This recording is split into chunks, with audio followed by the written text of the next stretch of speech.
Hey everyone, welcome to today's video. So today's video is dedicated to just speaking about targeted loot. I have done a video from the PTS about what it was, what it actually meant, and by now I think everybody should know what it is. But at this point, the game is released. So when I was playing and looking for targeted loot on the PTS, that was all done as song and dance. If you understand what I mean. I don't know if you understand what I mean by song and dance. I mean, like I was doing it, just half-heartedly because it was the PTS. None of that progress was going into, my account. Everything there was just basically, me getting it one time, and then, in the PTS it's going to be gone. And the next PTS is probably going to use, hopefully there's not a next PTS. I don't want a PTS. I hate PTSs, just straight up. It's going to be based on my progress, some part of my progress in the game. But now, if you look at the implications of the targeted loot, which now all these items belong to my character, you not only start seeing that it's now possible for you to get the loot that you actually want, the possibility is now much higher. That takes this whole thing to a whole different aspect. And one of my favorite aspects of farming and one of my favorite locations to farm is the Tidal Basin area. This is, in my opinion, one of the most fertile areas to farm, like without any hassles. From a PvE perspective, this is the best place to run. I haven't even, ventured into the dark zone just yet, and I think I will, just to farm some items and see what it's like in there.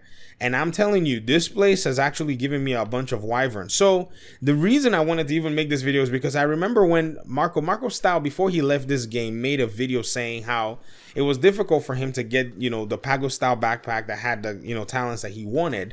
And in farming this targeted loot, I have been able to get like almost 4 of this Pago Style backpacks on one of my characters, just in running that area. Not even saying I'm running other areas around there, not even doing the missions, just running that area alone. I was able to get a bunch of these targeted loot items, and I was able to get that Pago Style backpack.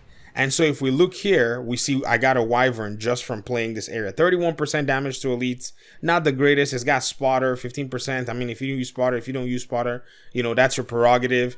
But I'm getting all this wyvern stuff. And if I do this again with my second character and farm this Tidal Basin area, which is full of, this is Roosevelt Island, I know. But, by the time I make my way down here to Lincoln Memorial and then the tunnels and underground under here, I will get as much gear as I possibly want in the wyvern category. And wyvern is going to be MVP, especially if you're wanting to run an SMG build, which if you notice right now, I am running an SMG build. I just have my rifle to do long range. I have my, what's the name? The snake one.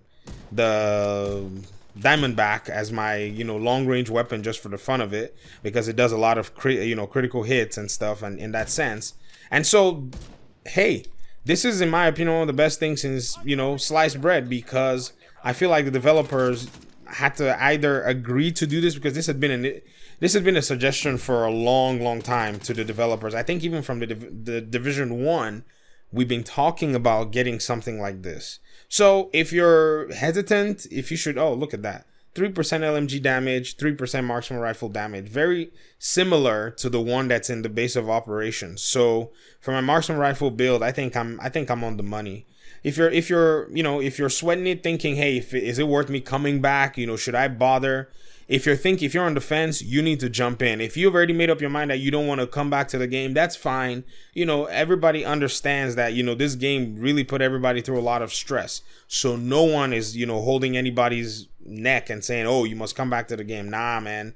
If you don't want to come back, it's your choice. It's your decision. But if you're on the fence thinking you have to go farm all your gear back again, you will literally play a maximum of like 45 minutes before you start to feel like, okay, I'm starting to get, things that are probably going to be worthwhile to me. And I feel like I can actually do this. I can jump into this and it will work for me.